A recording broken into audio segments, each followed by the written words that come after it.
De volta às lendas populares, tic-tacers!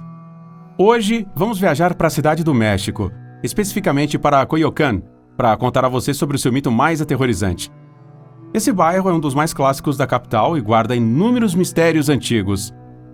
Entre suas ruas de paralelepípedos, podemos encontrar jardins, igrejas, museus e outros edifícios da era colonial, nos quais foram deixados vestígios de terríveis eventos passados. Naquela época, Coyoacán era um belo vilarejo nos arredores da cidade, para onde os ricos proprietários de terras viajavam para passar as férias e relaxar. Mas, já naquela época, havia rumores aterrorizantes nas ruas sobre uma figura perigosa. Uma bruxa malvada vagava antes do amanhecer procurando vítimas infantis para atacar e sugar seu sangue. Enquanto isso, havia um jovem bonito, o solteiro mais cobiçado da cidade, que se apaixonou por uma mulher bonita e simples, cuja origem ninguém conhecia. As pessoas inventavam coisas sobre ela e o avisavam que ela não era uma boa pessoa, que estava escondendo algo e que provavelmente era praticante de bruxaria. Mas ele, em seu coração, ignorou as fofocas. Ele continuou a cortejá-la por meses. Até que, um dia, ela concordou e eles se casaram. O casamento deles teve um ótimo começo. Além de bonita, ela era muito habilidosa nos afazeres domésticos e uma excelente cozinheira. O jovem marido estava encantado, mas o único inconveniente era que todos os dias ela insistia em cozinhar o mesmo prato, moronga ou morcela. Ela estava começando a irritar o recém-casado e um dia ele conversou com seu melhor amigo sobre o assunto. Seu melhor amigo o aconselhou a ter paciência e perguntar diretamente à esposa o motivo. Quando chegou em casa, começou a sentir o cheiro de moronga cozida. O homem confrontou a esposa e a questionou sobre essa obsessão. Ela se desculpou, explicando que o seu pai era dono do açougue do bairro, e o que não era vendido era dividido entre os filhos todos os dias. O irmão mais velho ficava com as miudezas, a irmã seguinte, as pernas, e ela, o sangue.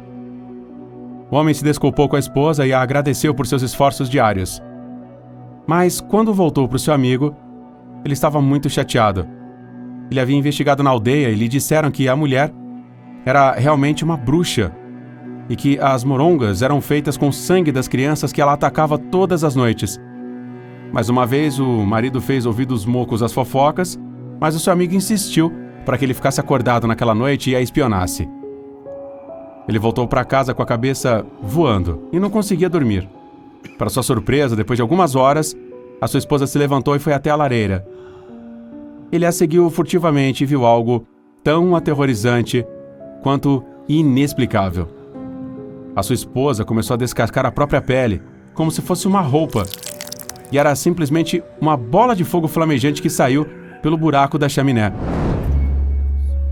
Ao se recuperar do choque, o homem começou a chorar, pois a felicidade do seu casamento tinha sido destruída.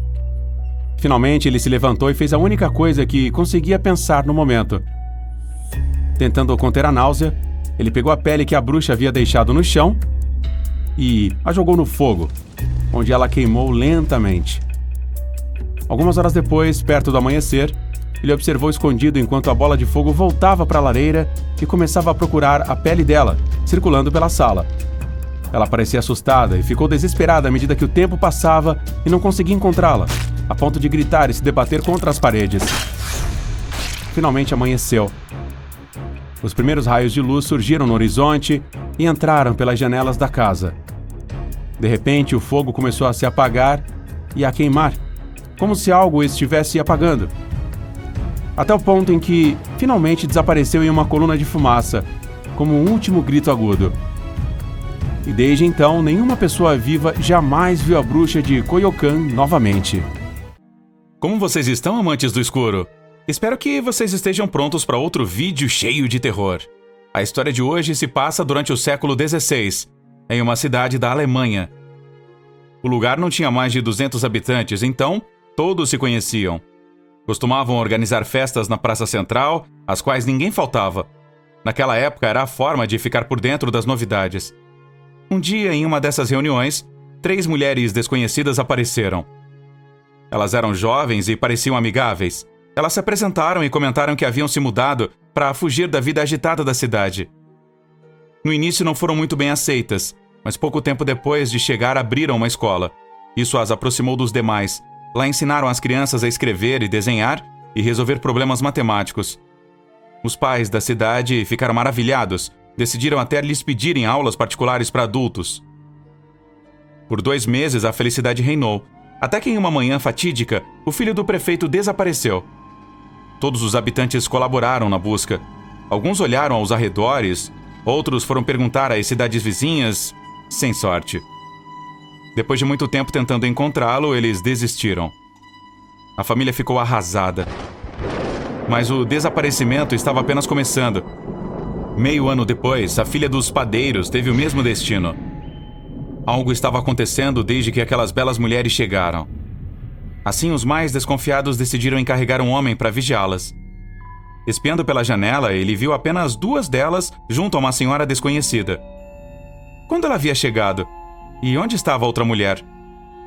Ele não a viu sair. Aquela senhora estava sentada em uma cadeira e era tão velha que mal conseguia se mexer. De repente, uma das jovens trouxe um grande recipiente. Com a ajuda da outra, elas agarraram a senhora e a colocaram dentro.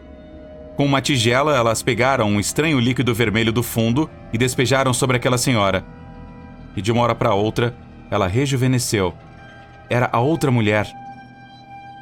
Incapaz de acreditar no que tinha visto, ele notificou o prefeito. Eles fizeram uma reunião na praça sem que as bruxas soubessem. Depois de contar o que aconteceu, alguns dos moradores foram buscar lenha. Outros procuraram armas para capturar as feiticeiras, entre eles o próprio padeiro. Eles entraram na casa arrombando a porta e as encurralaram.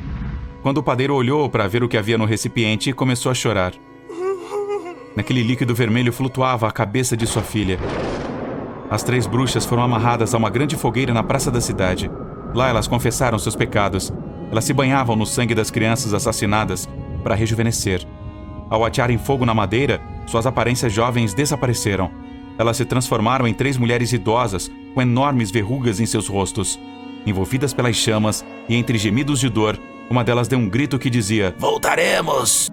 Mary Ann Salford era a garota mais bonita de Tedbury, uma cidade no meio do campo inglês. Tinha uma pele de porcelana, cabelos macios dourados e lindos olhos azuis. Seu corpo esbelto e delicado sempre atraía os olhares de todos os meninos. Ela gostava, fazendo com que caíssem aos seus pés. E o fato é que a jovem, apesar de seu rosto angelical, era uma pessoa arrogante e soberba. Sua vaidade lhe fazia acreditar que, por ser tão bonita, era superior aos demais. Olhava sempre com desprezo para as outras pessoas, especialmente aquelas que não tinham tanta sorte na beleza quanto ela. Por causa dessa atitude, a inveja que algumas garotas sentiam por ela, com o tempo, se transformou em ódio. Em sua crueldade, Mary Ann gostava de provocar e tornar a vida impossível de uma garota chamada Elizabeth. Elizabeth vinha de uma família humilde e havia nascido com uma pequena corcunda. Dia após dia, suportava as provocações de Mary Ann, que fazia piadas degradantes. Lhe dava apelidos horríveis e até a desenhava com corcundas gigantes. Isso fazia com que os habitantes da cidade fossem se afastando dela. Mas um dia, Elizabeth não aguentou mais. Mary Ann havia a humilhado na frente do menino que a amava. Chorou e jurou que já havia sofrido muitas provocações e que era hora de fazer justiça e se vingar. Queria fazer algo terrível, sem se importar com as consequências. Portanto, decidiu jogar uma frigideira com óleo fervente no rosto de Mary. Elizabeth foi presa por sua má conduta e Mary Ann sobreviveu. Até mesmo manteve sua visão, mas o preço foi muito alto. Tanto que a própria jovem teria preferido morrer. Seu rosto angelical havia ficado desfigurado pelas queimaduras. Agora parecia o de um monstro. Seu peito e pescoço também haviam sofrido as consequências. Inclusive havia perdido a metade de seu cabelo dourado. A primeira vez que viu sua nova aparência no espelho, não conseguia parar de gritar. Entrou em um colapso nervoso tão terrível que seus gritos ecoavam por toda Tedbury. Nunca mais voltou a ser a mesma. Se trancou em casa e não permitiu que ninguém a visitasse. Para não ver sua terrível aparência, cobriu todos os espelhos com lençóis. Passava horas penteando o pouco de cabelo que lhe restava. enquanto repetia sem parar que era a garota mais bonita da cidade. Da rua, as pessoas podiam ouvi-la chorar e gritar todos os dias. Um dia, decidiu descobrir um dos espelhos e voltou a ver sua verdadeira aparência. Começou a gritar e golpeá-lo, até quebrá-lo em vários estilhaços de vidro. Pegou um deles e o usou para acabar com sua vida. Se passaram alguns dias até que encontraram o corpo da jovem sangrando em cima dos pedaços do espelho. A enterraram no cemitério da cidade, mas ninguém compareceu ao seu funeral. O ódio que havia despertado entre os vizinhos a deixou sozinha. Com o passar dos anos, rumores começaram a surgir em Tedbury. Diziam que o espírito de Mary Ann ainda continuava ali. Para invocá-la, era necessário que a pessoa ficasse sozinha em casa à noite. Deveria escrever o nome de Mary Ann no espelho. Depois, deitar para dormir e esperar. Na manhã seguinte, o espelho apareceria quebrado e o reflexo da pessoa que tivesse feito a invocação teria desaparecido para sempre. No seu lugar, o rosto queimado de Mary Ann apareceria em todos os lugares em que tentasse refletir a si mesmo. Nos espelhos, nos reflexos das janelas, no vidro do chuveiro ou na tela do computador. Ela sempre aparecia penteando delicadamente o pouco cabelo que lhe restava. Se alguém se atrevesse a fazer isso e contasse, os demais o chamariam de louco e acabaria tão perturbado quanto a própria Mary Ann. Continuaria a vê-la até um dia quebraram um dos espelhos do qual a jovem queimada o observa. E nesse dia não teria escapatória. Os seguintes eventos aconteceram no Equador, onde o rio chamado Tomebemba atravessa a cidade de Cuenca. É muito importante, pois é o lugar onde se originou um ser aterrorizante. Se trata de uma mulher que estava casada há muito tempo. Não estava feliz com seu marido, então todas as noites saía com a desculpa de ir caminhar. Mas a realidade é que se encontrava com outro homem a quem realmente amava. Para que o marido não suspeitasse, saía com seu filho. Dizia que, caso contrário, o menino não conseguiria dormir. Todas as noites ia à margem do rio com seu amante e seu filho. Estava tão apaixonada que havia momentos em que não notava o tempo passar. Parecia que apenas os dois existiam. Em uma dessas noites, provavelmente enlouqueceu, pois, sem estar consciente, soltou o menino e o jogou no rio. Recuperou a consciência alguns minutos depois e começou a procurá-lo desesperadamente. Foi correndo até sua casa para encontrar uma lanterna, mas depois de passar a noite inteira nas margens, não conseguiu encontrá-lo. Teve que se abrir com seu marido. O choque foi tão grande que a única saída que viu foi tirar a própria vida. Depois de perder seu filho, e o marido acabou transtornada. Passava os dias e as noites na margem do rio, chorando e continuando sua busca com a lanterna na mão. Todas que a viam sentiam uma imensa tristeza por dentro. Estava ficando cada vez mais magra e tão deprimida que realmente parecia um fantasma. No final, a dor a levou ao desespero e acabou com tudo, tirando a própria vida. Dizem que a população de Cuenca via durante as noites uma lanterna se movendo ao longo do rio Tomebamba. Ao se aproximarem, se davam conta que estava sendo segurada pelo fantasma de uma mulher, que chorava enquanto procurava seu bebê. Normalmente, só assustava as pessoas, a menos que fossem infiéis. Nesse caso, era melhor que fugissem. Alan e Martina eram dois amantes que não conheciam essa história. Ambos eram casados e traíam seus parceiros. Escapavam de suas casas com a desculpa de cuidar dos pais, que eram idosos. Ele tinha 2 filhos pequenos e estava em uma boa situação financeira. Seu casamento já não era mais o mesmo há muito tempo, porque tanto ele quanto a sua esposa trabalhavam muito e havia dias em que não se viam. Ela estava casada há 10 anos e seu relacionamento com o marido piorou quando lhe disseram que eles eram estéreis e não podiam ter filhos. Embora ainda se amassem, a notícia rompeu o sonho de formar uma verdadeira família. Martina caiu em uma profunda depressão. O médico recomendou que saísse para passear e não ficasse trancada dentro de casa. E como gostava da tranquilidade noturna, decidiu dar um passeio pelas ruas da cidade. Chegou a uma praça, onde reconheceu a figura de um homem sentado com as mãos sobre o rosto. Se aproximou preocupada e se deu conta que estava chorando. Tentou tranquilizá-lo e dialogar com ele. Lee contou que amava sua esposa, mas seu casamento não era mais o mesmo, porque mal se viam e ele não era capaz de criar seus filhos quando estava sozinho. Lee perguntou seu nome. Se chamava Alan. Ela também precisava contar a ele sobre seus problemas, e naquele momento nasceu uma bela amizade. Se sentiram tão bem que começaram a se encontrar no mesmo lugar e na mesma hora todos os dias. Com o tempo, acabaram confessando seu amor um pelo outro. A princípio se conheceram naquela praça. Era uma forma de fugir da realidade e se sentiam realmente felizes quando estavam juntos. Pensaram que algum conhecido poderia sair para dar uma volta e vê-los. Isso significaria que seriam descobertos e seria uma grande confusão. Teriam problemas sérios. Então, decidiram se encontrar em um lugar mais remoto. Depois de pensarem seriamente sobre qual seria o seu ponto de encontro, acabaram indo para as margens do rio.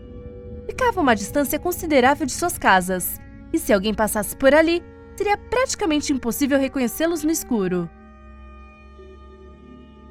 Ali, terminaram de se declarar e deram seu primeiro beijo. Em seguida, o som de um forte choro arruinou o momento. Parecia de uma mulher mais velha que precisava de ajuda. Alan e Martina se levantaram e procuraram por toda parte, até que viram uma luz fraca de uma lanterna do outro lado do rio. Tentaram falar com a senhora que o segurava, mas ela não parava de chorar. Chegaram ao outro lado cruzando uma ponte de madeira. No entanto, lá não havia ninguém. Surpresos, voltaram para suas casas e passaram a noite seguinte no mesmo lugar. Desta vez, se abraçaram como se tivesse passado uma eternidade desde um dia anterior. Te amo! Os dois disseram ao mesmo tempo e se beijaram novamente. Sentiam como se os corações fossem explodir. Ambos sabiam que mais cedo ou mais tarde teriam que dar o passo e deixar suas famílias para serem felizes. E de repente, Alan viu uma espécie de luz atrás dele. Era a mulher mais velha segurando a lanterna, enquanto lhes olhava com lágrima nos olhos. Perguntaram se podiam ajudá-la. A senhora ficou os encarando enquanto lágrimas corriam pelo seu rosto, até que não pôde mais aguentar e o choro ficou tão alto que tiveram que tapar os ouvidos. Depois de alguns segundos, se acalmou e começou a falar. Vocês viram meu filho? Claramente disseram que não. Falaram que estavam ali apenas caminhando sozinhos. Voltou a repetir a pergunta. Vocês viram meu filho? Surpresos, quiseram saber há quanto tempo estava procurando por ele. Ela respondeu, 35 anos. Ficaram completamente congelados. Aquela senhora devia estar louca. De repente, sua lanterna se apagou e o choro se transformou em uma sombria risada. Não podiam ver nada. Martina ouviu algo cair na água e Alan começou a gritar. Ele havia sido empurrado para a água e estava se afogando. Por mais que pedisse ajuda, era impossível que o salvasse estando naquela escuridão. Quando os respingos na água pararam, a luz da lanterna à sua frente voltou a acender. Na sua frente estava a senhora que mostrava seu sorriso diabólico, enquanto chorava.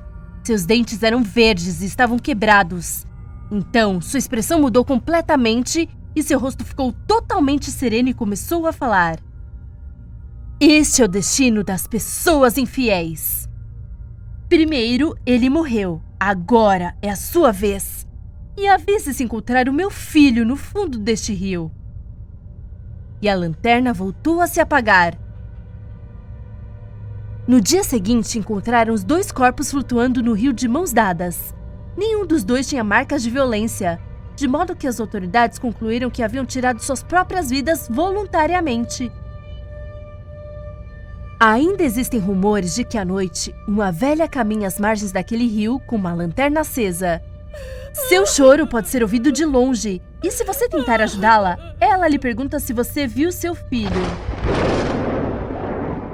Juanito tinha 7 anos e desde seu nascimento não havia parado de se comportar mal. Desde bebê não parava de chorar e, quando se deu conta, começou a quebrar tudo que encontrava em seu caminho. Aos 3 anos começou na escola e tudo piorou. Começou a insultar seus pais e seus professores. Foi expulso porque muitas vezes batia em outras crianças. Seus pais estavam completamente desesperados. Não sabiam o que fazer com ele. Apesar das broncas e dos castigos, o pequeno Juanito nunca aprendia a lição. A cada ano que passava se tornava uma pessoa pior e gostava de machucar aqueles que estavam ao seu redor.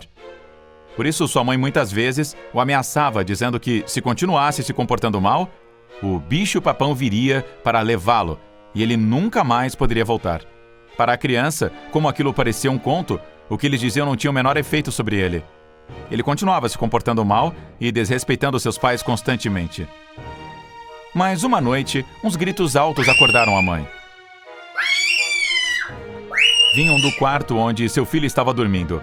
Então ela rapidamente se levantou da cama e correu para o quarto. Ao chegar, o que ela viu lhe deixou completamente sem fôlego. Uma figura peluda e com um aspecto muito mau cobria a boca de seu filho.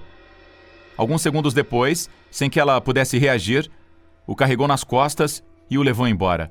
Nesse momento, a mulher começou a gritar por socorro.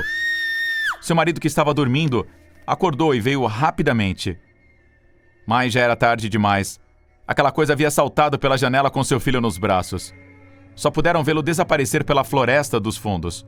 Essa foi a última vez que viram Juanito. Nunca mais voltaram a saber nada dele, apesar de procurá-lo com todas as suas forças. Esta é uma das muitas histórias que cercam a lenda mexicana do bicho-papão. Esta figura não é conhecida pelo mesmo nome em todos os países. No Chile, Argentina, Bolívia, Nicarágua, Cuba, Uruguai e outros países, é conhecida como Cuco. Na Espanha, Costa Rica, Colômbia ou muitos outros, como Coco. Chame-o de uma forma ou de outra, a história é comum em todos os lugares do planeta. É uma figura que foi passada de geração em geração e que tem como objetivo assustar as crianças que se comportam mal ou não querem dormir. É geralmente descrito como um ser aterrorizante, de baixa estatura, com muito cabelo por todo o corpo, especialmente nas mãos, e olhos grandes e muito brilhantes. Também dizem que tem orelhas exageradamente grandes e dentes tão afiados quanto os de um leão. Esta criatura nunca aparecerá durante o dia. Vive à noite e se esconde no armário ou debaixo da cama para, no momento certo, levar embora as crianças que estão dormindo. Acredita-se que o destino seja um esconderijo que tem nas montanhas. Infelizmente, as crianças acabaram sendo cozidas para servir de alimento para ele. Sua figura é tão conhecida em todo o mundo que certamente todos vocês já ouviram uma canção de ninar sobre ele. Bicho-papão sai de cima do telhado, deixa o menino dormir sossegado. Apesar de, depois de tanto tempo, a maioria das pessoas dizer que essa figura não existe e é simplesmente um jogo para atormentar os pequenos, vários testemunhos os contradizem. Um deles afirma que tem uma memória traumática de quando era pequeno. Muitas vezes se comportava mal e sua mãe lhe dizia que um dia o bicho-papão iria puxar seus pés à noite. Ele apenas ria e ia dormir. Mas no dia seguinte, quando acordou, tinha grandes arranhões nas solas dos pés. Então, muito cuidado, tic-tacers. Não sabemos se é verdade ou não, mas de qualquer forma, é melhor prevenir do que remediar. Vocês não acham? Dona Clemência era uma senhora conhecida por seus dotes de curandeira. Tratava os maus hábitos das pessoas. Problemas com bebida, crianças mal educadas, inveja e muito mais. Ninguém sabia qual era o seu método. Tampouco permitia que as pessoas vissem seu trabalho. Apenas a que seria atendida entrava na sala com ela, para logo em seguida sair e não recordar de nada do ocorrido. No entanto, ela era melhor no que fazia. Seus clientes deixavam tudo de ruim naquele lugar. Os vizinhos não a insultavam perguntando como fazia. Os bons resultados eram suficientes. Embora o mais curioso é que ela não lhes cobrava nada pelo tratamento. Dizia que não precisava de dinheiro, que esse trabalho lhe dava o suficiente para comer. O que fazia com que tivesse ainda mais pessoas pedindo sua ajuda. Um dia, um homem com seu filho foi até a sua casa. O menino estava adquirindo hábitos muito ruins. Desobedecia, contava muitas mentiras e começou a pegar coisas que não eram suas. O homem e sua esposa não sabiam mais o que fazer para corrigi-lo. Então, sendo assim, pediram sua ajuda. Dona Clemência não disse uma palavra sequer naquele momento. Parou para encarar o menino, o observou como se estivesse o analisando. Os rostos do garoto e do pai mostraram um certo nervosismo devido à atitude da senhora. E foi então quando ela disse: "Menino, venha comigo." Ela o pegou pelo braço e o arrastou para outra sala. A criança lutava e chorava pedindo ajuda ao pai para não ir sozinho com a senhora. O homem cerrou os punhos tentando manter-se firme e confiando que seu filho mudaria com aquele método. Não importa o que escute agora, aconteça o que acontecer, não deve entrar na sala. Tem que esperar aqui, disse Dona Clemência. Após essas palavras, fechou a porta batendo. Alguns minutos de silêncio absoluto se passaram. O pai, sentado em uma poltrona, olhava pensativo para o chão. Por mais que tentassem, não conseguia imaginar o que poderiam estar fazendo com seu filho ali dentro. De repente, gritos ensurdecedores começaram a ser ouvidos. Era seu filho quem os produzia. Parecia que algo estava sendo arrancado de suas entranhas. O pai queria correr até a porta e entrar, mas se lembrou do aviso de Dona Clemência. Lágrimas corriam pelo seu rosto enquanto ouvia como seu filho sofria. Ele não podia fazer nada. Logo depois, os gritos de dor de seu filho mudaram para várias vozes. Agora pareciam diferentes pessoas gritando. Já não eram mais a de seu filho. E logo em seguida, silêncio total. Tudo voltou a se acalmar. Depois de alguns minutos, Dona Clemência saiu com o filho nos braços desmaiado. O pai se levantou assustado ao ver como estava. Como está meu filho? O que fez com ele? Não se preocupe, respondeu a senhora. Seu filho ficará bem. Só precisa descansar um pouco. Não foi fácil curá-lo, mas consegui. Dona Clemência tirou 3 grandes bolsas pretas da sala.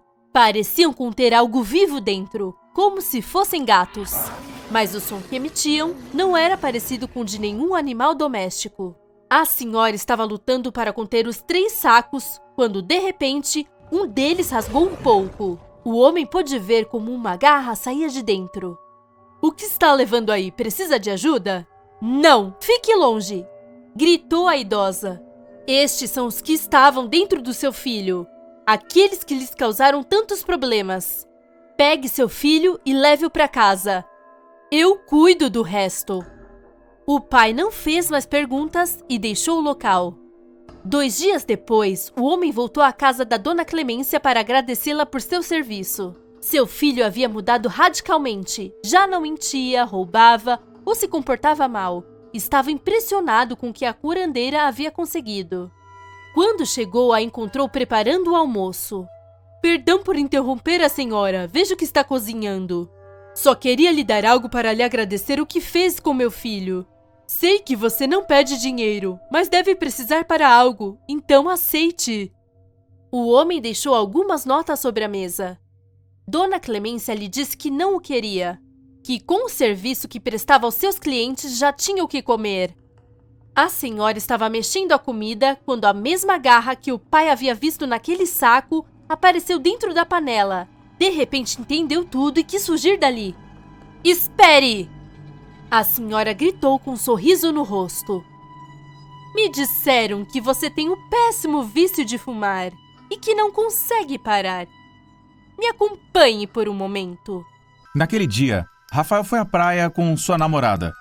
Estavam juntos há muito tempo e se casariam em 2 semanas. Mas quando sua parceira foi dar um mergulho, ele foi abordado pela mulher mais linda que já tinha visto. Ela nem mesmo abriu a boca. Ficou o encarando fixamente com seus olhos brilhantes. Estendeu seu braço e lhe fez um carinho na bochecha. Então se foi, e logo sua noiva voltou. Lhe perguntou quem era ela, e ele lhe disse a verdade, que não a conhecia. A partir daquele momento, Rafael ficou distraído, pensativo. As pessoas que o viram naquele dia sabiam que havia algo de errado com ele. Se lhe perguntavam, ele dizia que estava nervoso com o casamento. Mas o que o incomodava era outra coisa. Havia percebido que não estava mais apaixonado por sua namorada. Não sabia como explicar que não queria se casar com ela. Nunca havia duvidado se ela era o amor de sua vida até aquela data. Voltaram para casa à noite. Rafael foi para a cama sem jantar, bastante deprimido e sem parar para pensar nas coisas. Mais cedo ou mais tarde, teria que falar com sua noiva e lhe contar sua situação. Adormeceu enquanto chorava. Então sonhou com a mulher da praia. Recordava perfeitamente de seu rosto, de cada um de seus traços e até mesmo do cheiro de seu perfume, embora não tivessem se aproximado tanto. Acordou de repente às 2 da manhã.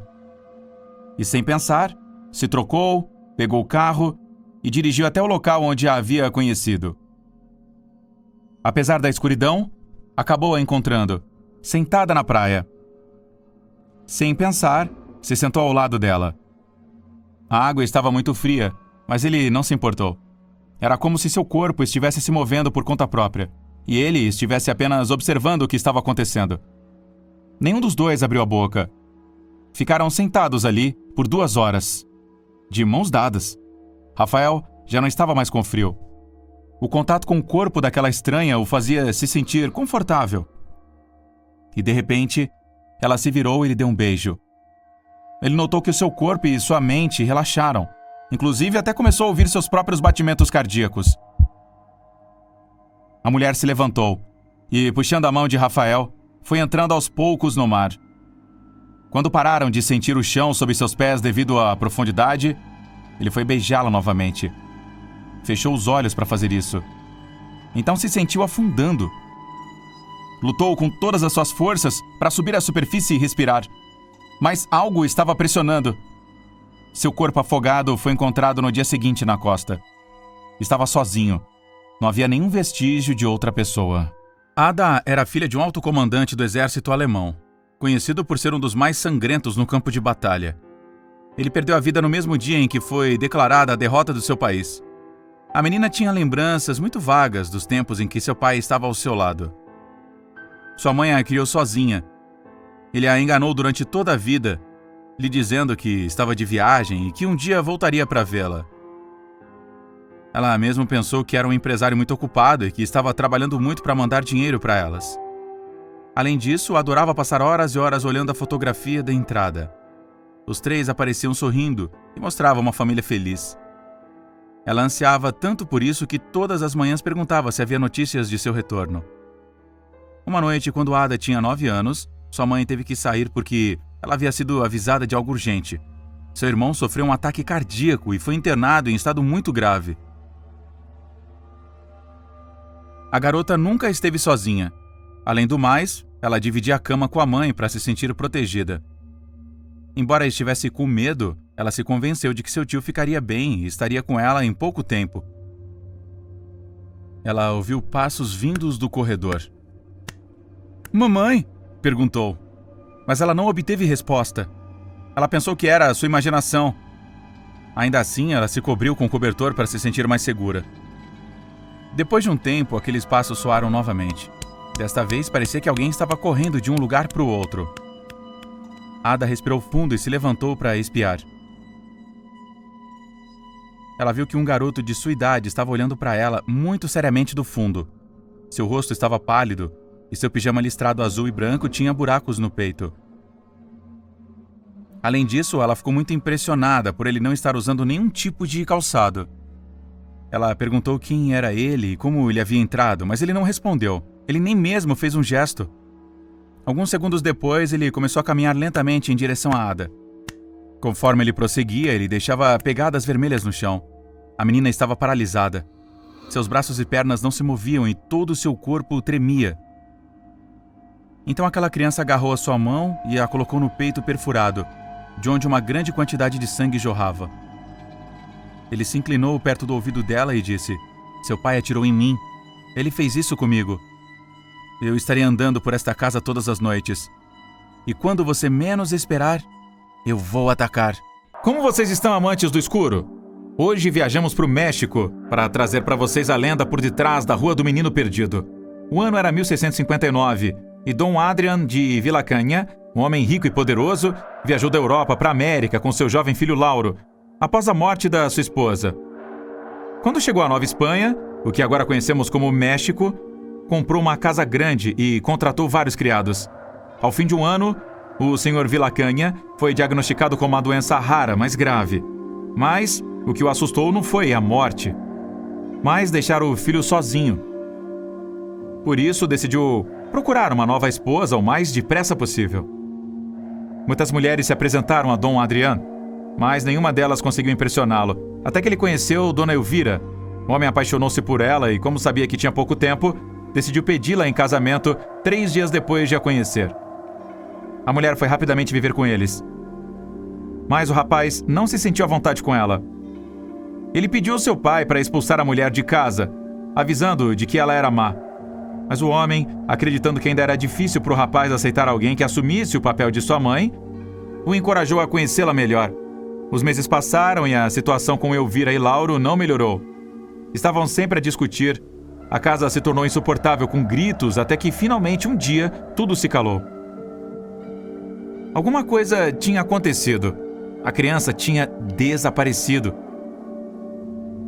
Era noite quando os criados disseram a Dom Adrian que não conseguiam encontrar o rapazinho.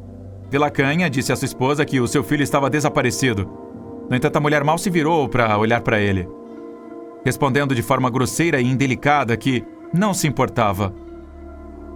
Dom Adrian ficou horrorizado, mas naquele momento o mais importante era encontrar o garotinho. Assim, sem perder tempo, ele organizou um grupo de busca. Todos eles saíram à noite com tochas, gritando desesperadamente o nome da criança. Passaram semanas e Lauro não apareceu. O homem ficava cada dia mais angustiado. No entanto, a sua mulher agia como se nada tivesse acontecido, andando pelas ruas com seus vestidos caros e com um sorriso malicioso no rosto. Nessa mesma tarde, o homem começou a se sentir muito pior, quando a tragédia esperada aconteceu. Dom Adrian morreu sem ter encontrado seu filho pequeno. Desde então, Dona Elvira foi deixada como única herdeira de toda a sua riqueza. No entanto, ninguém a amava. Todos a culpavam pelas tragédias que tinham acontecido na sua casa. Ninguém vinha às suas festas ou a visitava. Isso fez com que Elvira caísse na loucura. Passaram-se anos até que um dia, enquanto uma das suas criadas trazia o seu café da manhã, Elvira começou a gritar que não tinha matado a criança. Segundos depois, após um horrível ataque de loucura, ela atirou-se pela janela. Nesse momento, uma chave caiu ao chão. A empregada a agarrou e, juntamente com seus colegas de trabalho, foi em um por um em todos os móveis da casa para ver de onde vinha a chave. De repente, uma porta que tinha sido sempre fechada abriu sozinha e imediatamente um fedor horrível invadiu a sala. Havia um baú no interior. Foram até ele e tentaram abrir com a chave. O objeto se abriu e os criados gritaram de terror. Dentro estava o pequeno Lauro, algemado e com a boca coberta com um dos lenços da Dona Elvira. A partir daí, ninguém quis entrar no local. E a rua passou a se chamar a Rua da Criança Perdida. Bem-vindo, amantes do escuro! Viemos dar a você a sua dose de terror por meio de outra história assustadora.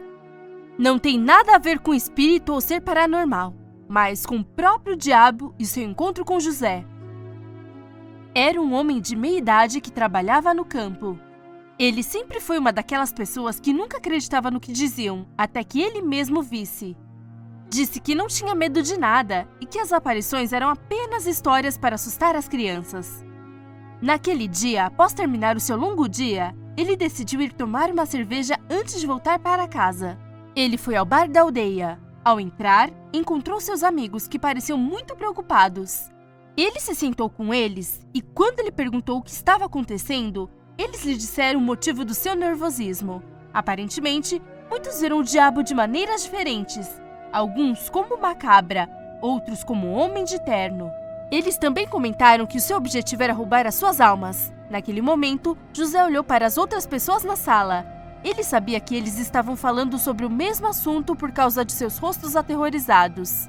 Ele se levantou com raiva, não acreditando em uma só palavra. Ele até insultou seus amigos por fofocarem sem sentido. Ele saiu daquele lugar ainda zangado e foi para casa. Ele passou todo o caminho chateado, tentando entender por que as pessoas se alarmavam com tanta facilidade. Ele achava que seus amigos eram sãos, mas ficou muito desapontado. Mas, quando ele estava andando por uma das ruas perto de sua casa, ele ouviu o choro de um bebê. Ele olhou em todos os lugares, mas não conseguiu encontrar de onde vinha aquele barulho. Sua preocupação aumentou, tanto que ele saiu da trilha e entrou no mato. Lá, ele viu o bebê chorando. Ele estava completamente sozinho, não havia ninguém por perto. Ele correu até ele, agarrou-o e o pegou nos braços até que ele se acalmasse. Ele decidiu levá-lo para casa, amaldiçoando a pessoa que se atreveu em abandoná-lo. Mas à medida que caminhava, começou a notar que o bebê pesava cada vez mais e mais, até que ele teve que colocá-lo no chão novamente. Quando ele olhou cuidadosamente para o seu rosto, o menino riu. Então ele começou a falar: "Papai, olhe para as minhas presas." José não entendia o que estava acontecendo. Os olhos do bebê ficaram vermelhos e suas pequenas presas cresceram, enquanto os chifres apareciam em sua testa.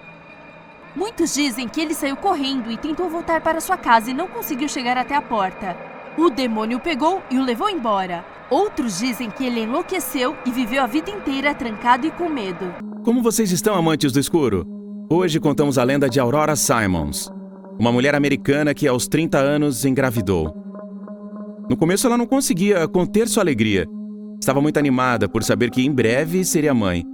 No entanto, algumas semanas depois, ela começou a se sentir mal e fraca. Achava que era normal, já que os primeiros meses do trimestre podem causar bastante desconforto. Mas logo a situação se tornou totalmente horrível. Demorou muito para ela confessar à família, mas não teve outra opção senão revelar que seu bebê a atormentava. Ela alegava que o feto falou com ela, causou-lhe muita dor e que ameaçou tirar a sua vida se mencionasse a sua existência. A família tentou tranquilizá-la, dizendo que aquilo era apenas imaginação e resultado de estresse, exaustão e medo. Que o melhor que ela podia fazer era ficar calma, ficar relaxada e esperar os meses passarem, pois a cada vez o desconforto diminuiria. Aurora os repreendeu por ninguém acreditar nela. A cada dia estava mais assustada e desesperada.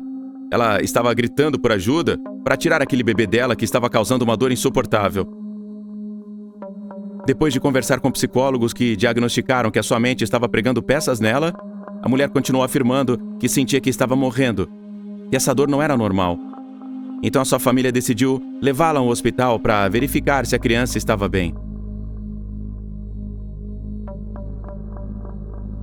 Infelizmente, a Aurora perdeu a vida no caminho. Um pouco antes de chegar ao centro, os médicos tentaram reanimá-la, mas ela e o bebê morreram. Após vários testes, eles descobriram que todos os órgãos de Aurora foram mastigados, como se um rato estivesse roendo cada um deles em pedaços. Essa mulher passou semanas implorando para que tirassem aquele demônio de suas entranhas, que a consumia, a ameaçava e a torturava. Os médicos se recusaram a acreditar em todas essas declarações, mas não encontraram a explicação para aquele evento sobrenatural. O caso Soder foi um caso real e um dos grandes mistérios não resolvidos por aí. Aconteceu no Natal de 1945 e até hoje ninguém sabe o que realmente aconteceu. Tudo aconteceu em Fayetteville, Carolina do Norte. George, Jenny e 9 de seus 10 filhos tinham acabado de abrir os presentes de Natal, então todos foram dormir. O 10º irmão, Soder, o mais velho, não estava com eles porque trabalhava no exército. Era 00:30 quando o telefone tocou. Jenny, assustada, levantou-se para atender, e do outro lado uma voz perguntou por um estranho. Ao fundo, ouvi risos e copos tintilando. A mãe desligou o telefone e voltou para a cama. Mais tarde, acordou novamente com o som de algo caindo no teto. Não percebendo nada de estranho, ela voltou a dormir. 1 hora depois, a mãe dos Soders acordou com uma forte fumaça. A casa estava queimando. Ela, seu marido e 4 de seus filhos, Marion, George Jr., John e a bebê Sylvia, conseguiram escapar. Marion, a filha mais velha, correu para a casa do vizinho para chamar os bombeiros, mas eles não responderam, e os vizinhos tiveram que sair para ajudar. Enquanto isso acontecia, George e Jenny tentavam resgatar o resto de seus filhos, que ficaram dentro da casa. Mas a fumaça e as chamas impossibilitavam a entrada. A ajuda profissional chegou às 8 horas e foi determinado que o incêndio havia sido causado por um problema na fiação da casa. O casal assegurou que não havia tido tal falha, e começaram a surgir teorias de que alguém queria matá-los. Os bombeiros presumiram que as 5 crianças Soder, que não conseguiram escapar, morreram no incêndio. No entanto, nenhum vestígio deles foi encontrado em qualquer lugar. Eles compartilhavam a teoria de que talvez o fogo tivesse decomposto todos os cadáveres, mas os especialistas do necrotério garantiram à família que isso era totalmente impossível, tendo em conta o fogo e o tempo que passou, que deveria haver restos ósseos. Mas o mistério não termina aí, pois alguns meses antes do incêndio, o misterioso agente de seguros se aproximou da casa. George rejeitou sua proposta de política e o homem avisou que sua casa poderia pegar fogo e que seus filhos poderiam morrer. E depois, acrescentou que tudo isso poderia acontecer por criticar Mussolini. Os Sodders viviam em uma comunidade com muitos imigrantes italianos, e uma das teorias sugere que George pode ter tido problema com a máfia e que seus filhos foram sequestrados e a casa incendiada como forma de vingança. Em 1968, mais de 20 anos depois, Jenny recebeu uma foto pelo correio. A imagem mostrava um homem alegando ser um de seus filhos desaparecidos, Louis. No entanto, nunca conseguiram encontrá-lo ou identificar quem havia enviado aquela foto. A mãe das crianças chegou a fazer experimentos com ossos de animais, queimando-os em altas temperaturas com duração semelhante à do fogo. E os resultados foram os mesmos. Sempre sobrava alguma coisa. A mulher passou a vida inteira tentando descobrir a verdade. Porém, em 1989, ela morreu sem saber o que realmente aconteceu com seus filhos. Era 1908, no Cali Merino, em Puebla, México. Havia uma casa de penhores conhecida como Casa Comercial de Los Villa. Seu dono era um dos homens mais ricos do estado. Ele era famoso por tirar vantagem das pessoas e por sua falta de educação. O governo o apoiou e permitiu sua fraude, uma vez que lhe trouxe muitos lucros. Portanto, ele conseguiu enriquecer às custas dos mais pobres. Ele se apoderou de seus poucos pertences e cobrou taxas de juros altíssimas. Além de ser uma má pessoa, o homem também não era fisicamente bonito. Ele estava acima do peso, careca e tinha um corpo extremamente peludo. Todos os que foram à sua casa de penhores ficaram horrorizados com as suas mãos enroladas em grossos cabelos negros. No entanto, ele não tinha vergonha deles e os usava com muitos anéis de ouro e pedras preciosas. Todos na cidade o odiavam, mas muitos acabaram se rendendo aos seus golpes para pagar as dívidas. Todos os dias, as pessoas que passavam diante de seu negócio murmuravam contra ele. Espero que um dia sua mão seque. No entanto, ele e a sua esposa lá dentro riram dessas maldições enquanto exibiam as moedas que haviam ganhado. Alguns anos depois, o credor faleceu. Sua esposa comprou o caixão mais barato que conseguiu encontrar e saiu da cidade com dinheiro. Ninguém compareceu ao funeral. Apenas o padre que oficiou sua cerimônia e o responsável pelo cemitério. À meia-noite do dia do seu enterro, algo começou a sair da sepultura. Era uma mão negra, peluda e cheia de joias. Ele rastejou no chão e saiu às ruas semeando terror entre os que caminhavam. A mão rastejou até os seus rostos como uma aranha e cravou os dedos em seus olhos até que estivessem fora de suas órbitas. Então, ele os estrangulou até a morte. As vítimas caíram no chão com expressões de terror e pescoços roxos.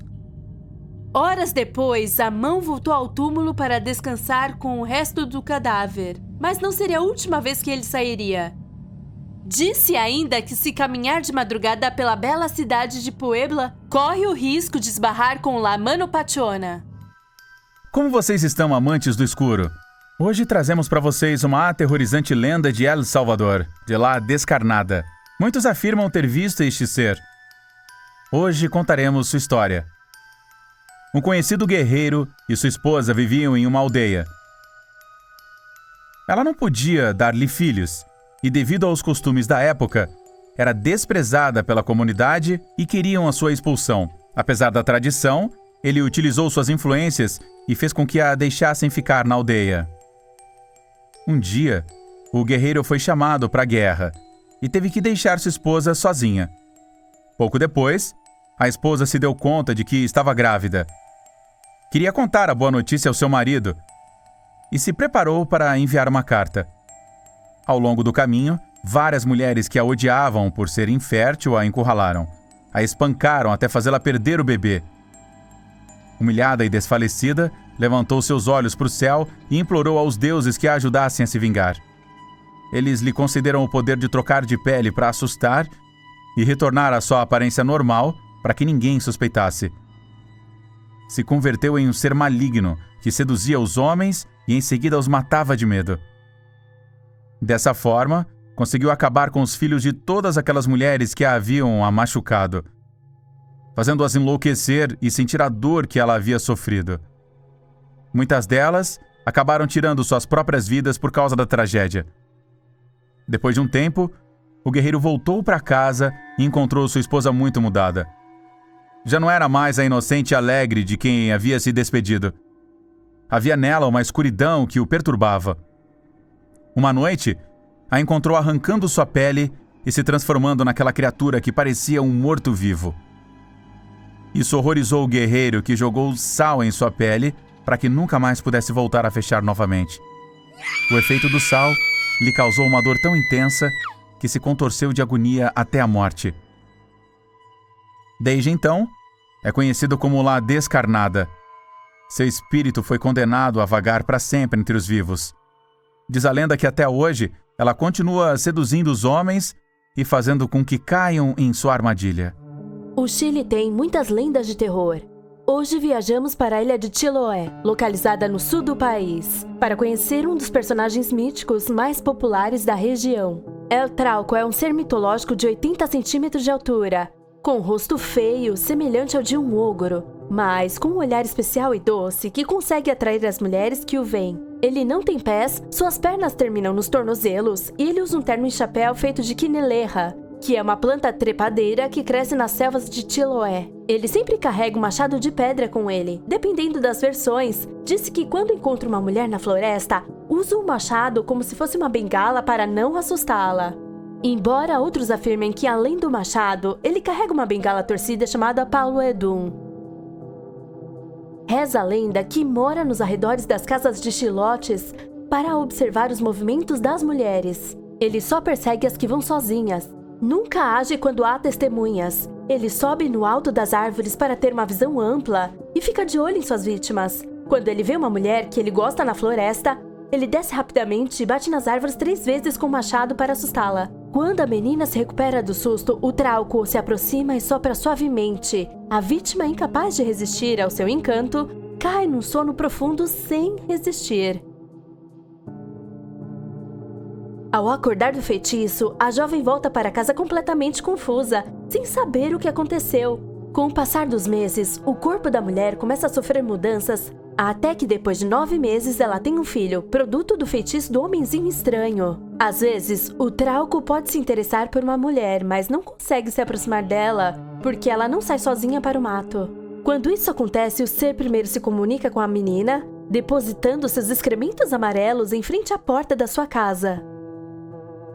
Mais tarde, ele anuncia sua visita com sonhos sensuais, nos quais se transforma em um belo jovem para convencê-la magicamente.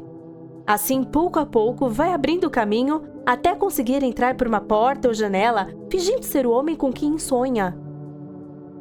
Disse que se a família perceber este fato, deve tomar precauções, pois o El Trauco pode entrar transformado no arbusto de quineleja, juntamente com o resto dos ramos ou lenha utilizados na casa para esperar a noite e agarrar a sua vítima. Em algumas áreas de Chiloé, quando as mães suspeitam que esse ser está rondando sua casa, elas deixam um punhado de areia na mesa à noite. El Trauco sente-se atraído por contar os grãos de areia e assim se esquece das moças da casa. Com a primeira luz do amanhecer, ele desaparece por medo de ser surpreendido por muitas pessoas, então essa seria uma forma de se proteger dele. Outra maneira de mantê-lo afastado seria colocar excrementos no corpo da mulher, pois é muito limpo com o que o toca, embora pensemos que a areia seja o suficiente. Muitas pessoas na área realmente acreditavam nesses mitos e lendas e afirmavam estar grávidas de El Trauco. Embora também houvesse muitos que usavam para encobrir a infidelidade ou a gravidez indesejada. O que você acha? Como vocês estão, amantes do escuro?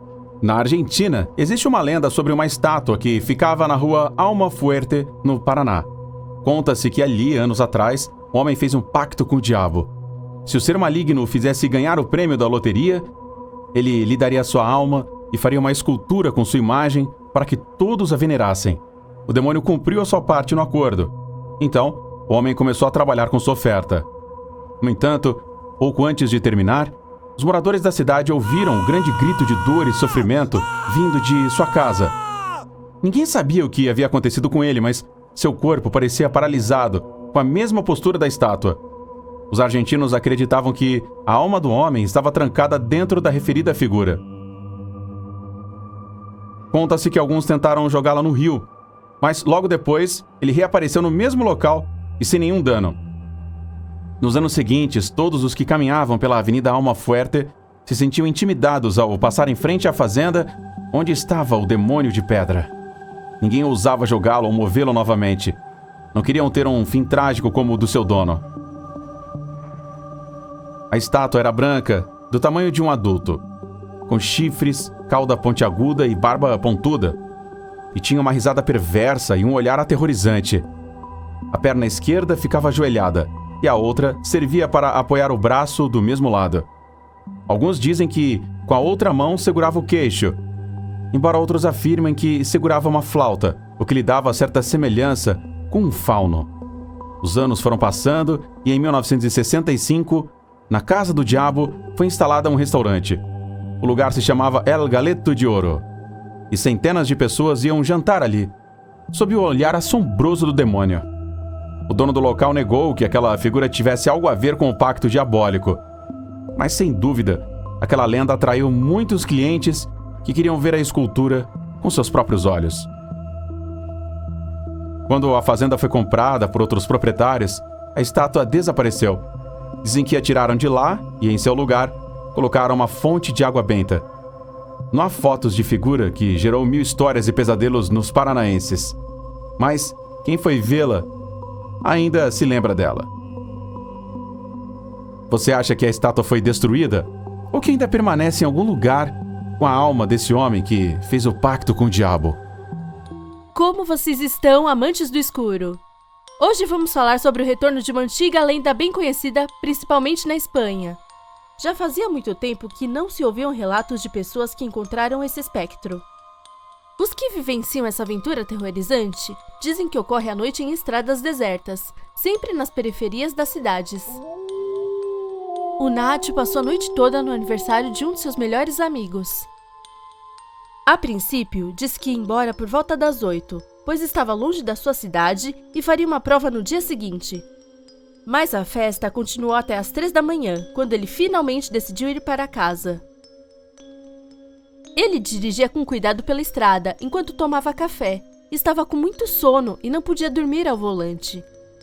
Ele colocou o som no volume máximo e ouviu a sua playlist favorita, tentando tornar a viagem um pouco mais agradável. De repente, ele visualizou algo branco no final da estrada longa e reta, mas não conseguiu distinguir o que era por causa da neblina. Surpreso, pensou que seria sua imaginação. Não era uma boa hora para dirigir por ali sem ter descansado. Enquanto continuava a viagem, ele diminuiu a velocidade até que pudesse ver claramente o que era. Ao se aproximar, a figura assumiu a forma de uma mulher vestida de branco, que estava parada no meio da estrada. Ele parou ao lado dela e abriu a janela, pensando que provavelmente havia sofrido algum acidente e precisava de ajuda.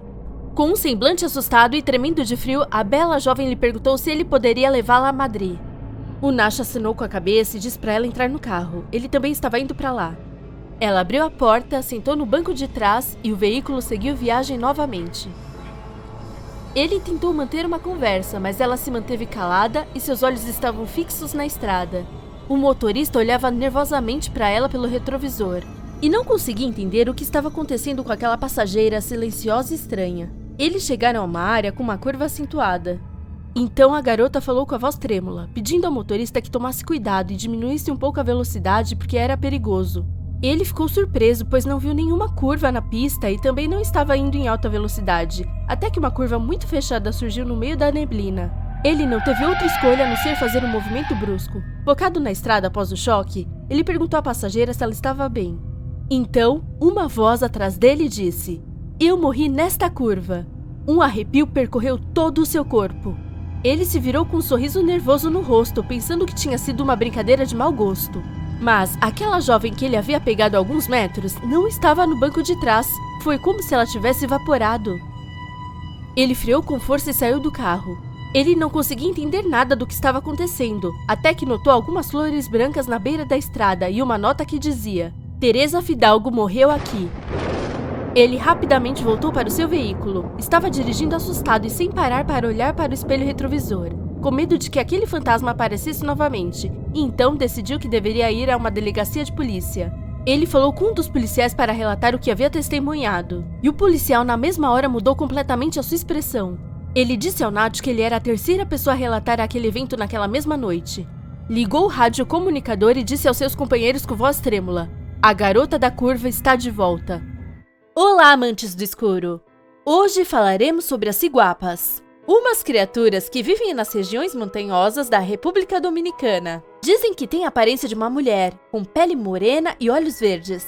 Embora também existam áreas onde afirmam que sua pele é azul. Tem cabelos muito longos, chegando aos joelhos. Mas, sem dúvida, o mais característico é que estão com os pés de cabeça para baixo, voltados para trás. Marcos conhecia a história desse ser e havia se proposto a descobrir se a lenda era verdadeira ou não. Pegou um avião para Santo Domingo e de lá seguiu para a Cordilheira Central. Havia lido que saíam à noite das florestas e cavernas onde residiam. Então, decidiu acampar no meio da montanha. Nos primeiros 3 dias, não notou ou viu nada de estranho. Estava começando a ficar com mais medo que uma cobra ou animal selvagem pudesse assustá-lo. Então, no 4º dia, decidiu que seria sua última noite na montanha. Pensou em como estava sendo estúpido. Pelo menos, tinha férias de sol e praia pela frente na fantástica costa caribenha. No entanto, naquela noite percebeu algo estranho. Ouviu uma espécie de gemido suave à distância. Não sabia o que era, mas algo o fez caminhar em direção àquela voz. Se sentiu hipnotizado. Aquele som o seduziu a tal ponto que ele já não respondia por seus atos. As pernas pareciam caminhar por conta própria, como se soubesse para onde deveriam ir. Chegou a uma espécie de lago. Estava tudo muito escuro. A única luz era emitida pela lua e sua lanterna. E de um lado, em cima de algumas pedras, estava ela. Ela era o ser mais lindo que já havia visto. Jogava seus cabelos enquanto emitia sons que, para seus ouvidos, eram cantos dos deuses. De repente, a ciguapa percebeu que Marcos a estava observando. Riu timidamente e começou a correr com o corpo nu. Adentrou para a floresta até que a perdeu de vista. Seguiu os passos que estavam invertidos, afastando os galhos que se interpuseram em seu caminho. E ao lado do que parecia ser uma caverna, estava o esperando com os cabelos cobrindo o corpo. Marcos se aproximou dela, seduzido por seus encantos. Ela lhe sorriu enquanto continuava a emitir aquele canto. Até que, de repente, alguns guardas apareceram com alguns cães, o que fez a ciguapa se assustar e sair correndo. Eles explicaram a Marcos que estava em perigo. A criatura estava o enfeitiçando para prendê-lo em sua caverna e acabar com ele. A única maneira de assustar a ciguapa é com um cachorro com manchas pretas e brancas com 5 dedos em cada pata. Uma espécie que muitos asseguram que não existe, já que os cães têm apenas 4. Então, é verdade que essa criatura mítica existe? Você gostaria de uma dose de terror? Hoje, para encontrá-la, vamos viajar até a Rússia, especificamente para Moscou. Em meados do século XIX, era uma das cidades europeias mais prósperas. Homens e mulheres de vários lugares viajavam ali para se desenvolverem profissionalmente. No centro, uma das ruas mais antigas era Kuznisky Most. Seu nome significa a Ponte do Ferreiro, devido a uma próxima que existe desde o século XVIII acima do rio Neglinaya. Nessa rua também trabalhava a protagonista da lenda de hoje, Josefina, a quem todos chamavam de Julia. A jovem se dedicava a desenhar chapéus. Seus projetos faziam tanto sucesso na capital russa que as classes mais altas da sociedade exigiam que fosse ela que investisse suas cabeças. Desta forma, com o tempo, Julia foi se convertendo em uma das designers mais famosas da Rússia. Naquela época, dizia-se que a jovem estava apaixonada por um milionário chamado Sava Morozov. Ele gostava de usar o seu dinheiro para causas sociais, ao contrário dos outros homens ricos que só gastavam em caprichos. Ele era um empresário têxtil todo-poderoso e um dos homens mais ricos de toda a Rússia. Algumas pessoas diziam que ambos estavam prestes a ficar noivos. Outras, que ela era tão tímida que nem conseguia falar com o homem para começar um relacionamento. De qualquer forma, todos concordavam que estavam profundamente apaixonados. Mas a tragédia não demorou a chegar. Especificamente aconteceu em 13 de maio de 1905. Era inverno e a jovem Julia circulava com sua carruagem pela rua central pronta para fazer alguns recados. Mas de repente, ouviu um jovem vendedor de jornais gritar que Sava Morozov havia se matado com um tiro. Isso a perturbou tanto que saltou da carruagem em movimento para conferir ela mesma no jornal, com tanto azar que seu corpo acabou sendo esmagado por uma das rodas. Embora tenham tentado salvar sua vida, não puderam fazer nada e acabou falecendo também. Mas a sucessão de infortúnios não parou por aí. Na manhã seguinte, o menino que vendia os jornais foi encontrado morto. Havia sido estrangulado com uma meia feminina como as que Judy usava no momento de sua morte.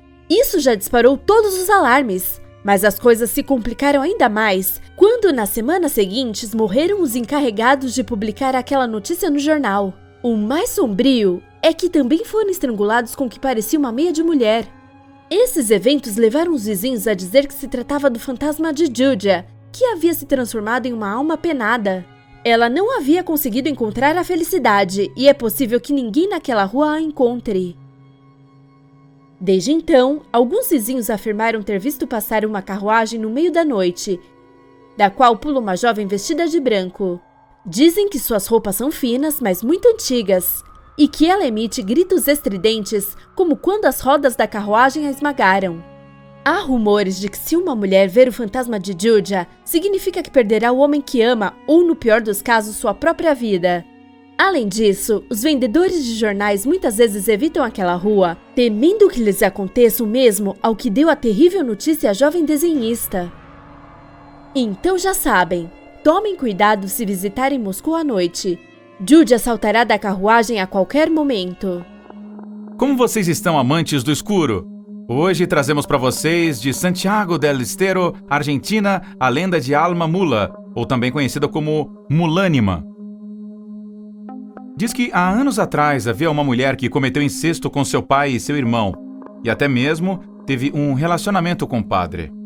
A menina não se arrependeu disso, então, antes de sua morte, foi amaldiçoada por Deus, que a transformou em uma mula negra que soltava fogo do seu nariz e boca e flashes de luz por seus olhos.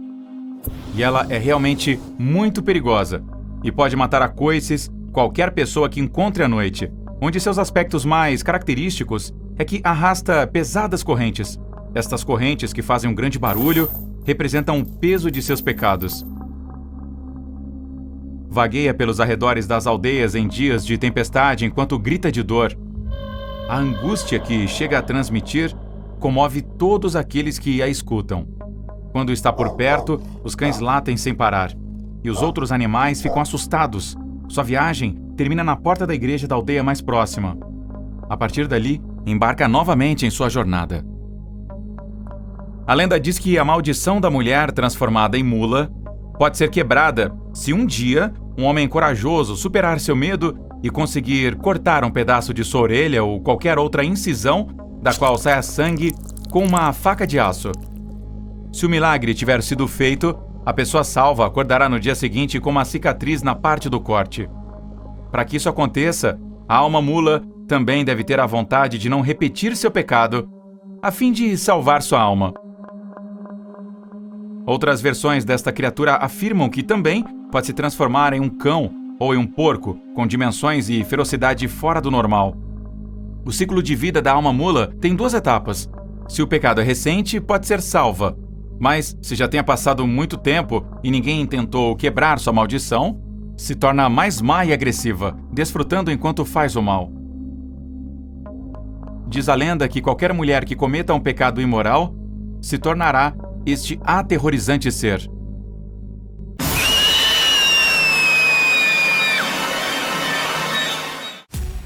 Não se esqueça de se inscrever e deixar seu like se você curtiu. Até o próximo vídeo!